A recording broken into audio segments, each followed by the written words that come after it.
दो किसानों की कहानी। एक गांव में दो किसान रहा करते थे।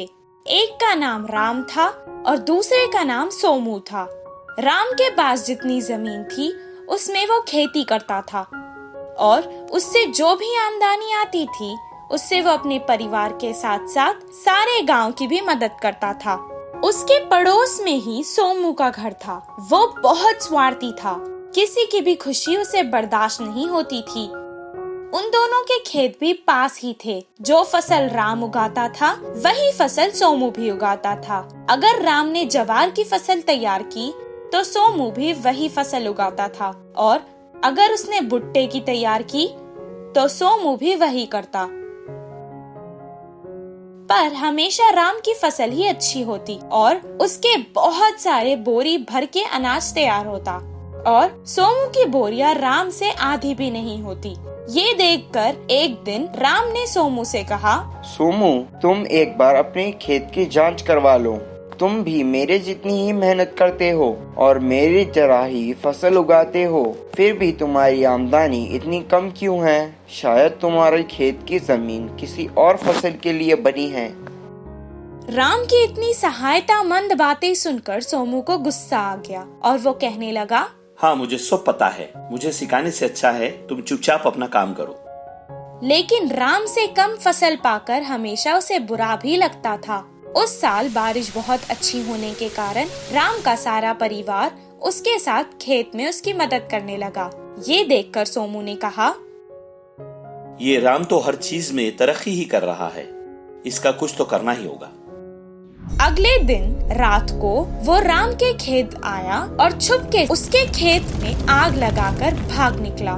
लेकिन राम खेत की निगरानी के लिए खेत के पास ही सो रहा था। अचानक जब उसे पता चला कि उसके खेत में आग लगी है तो वो तुरंत उसे बुझाने लगा।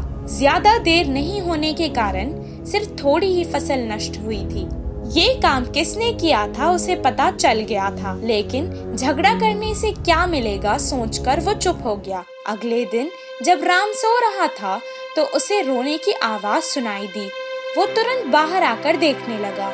सोमू की पत्नी अपने छोटे बच्चे को गोद में लेकर सर पकड़ के रो रही थी। उस समय सोमू घर पर नहीं था। राम ने बिना कुछ सोचे तुरंत अपनी बैलगाड़ी सोमू की पत्नी और उसके बच्चे को वैद्य के पास ले गया। कुछ देर बाद सोमू का बच्चा ठीक हो गया। अगले दिन जब सोमू घर वापस आया तो उसकी पत्नी ने उसे सारी बात सुनाई और सोमू तुरंत राम के पास आया और कहने लगा, तुमने मेरे बच्चे की सही समय पर भगवान की तरह जान बचाई है और मैंने तुम्हारा ही बुरा चाहा, तुम्हारे साथ धोखा किया।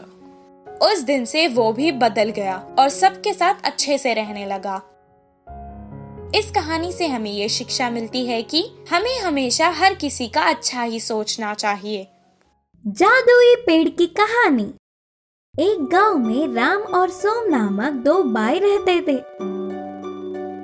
बड़े सोम को व्यापार में अच्छी कमाई होने से वह अमीर बन गया और छोटा राम तो बिना बारिश से फसल नष्ट होने के कारण गरीब ही रह गया।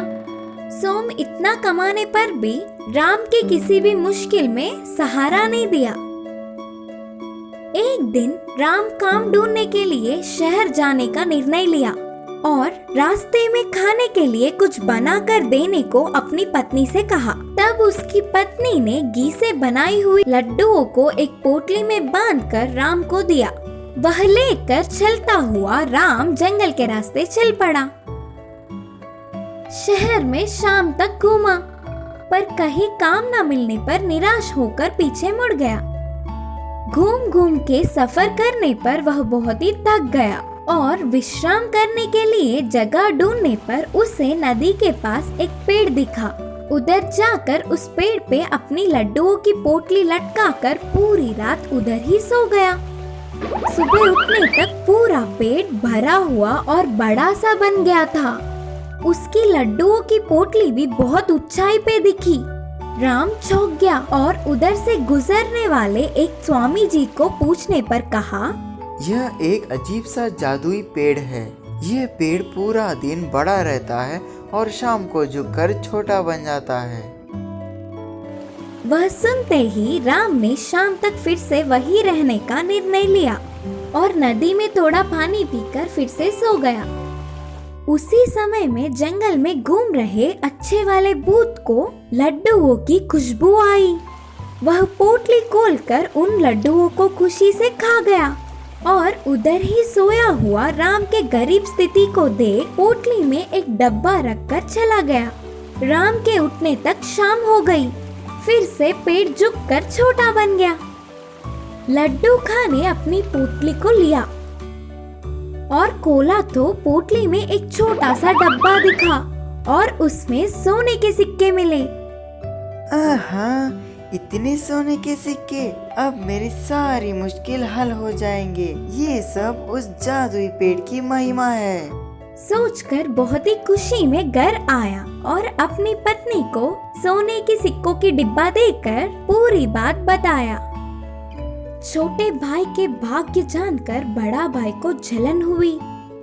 उसे पूछकर पूरी बात जान गया और अपनी पत्नी को लड्डुओं की पोटली बांधने को कहा। वह उससे भी ज्यादा सोना आना चाहिए करके उसने दुगनी लड्डुओं की पोटली बांधकर पति को दी।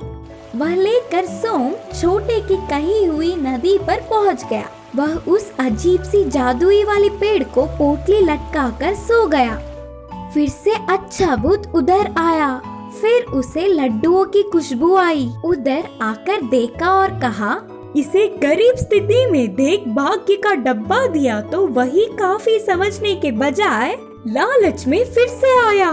सोचकर लड्डू खाया और फिर से उस पोटली में डिब्बा रखकर चला गया। वह शाम को उठ के देखने तक पोटली में एक डब्बा था। इस डिब्बे को अभी नहीं खोलूंगा, घर जाकर मेरी पत्नी के सामने खोलूंगा। इसमें सोने को देख उछल पड़ेगी।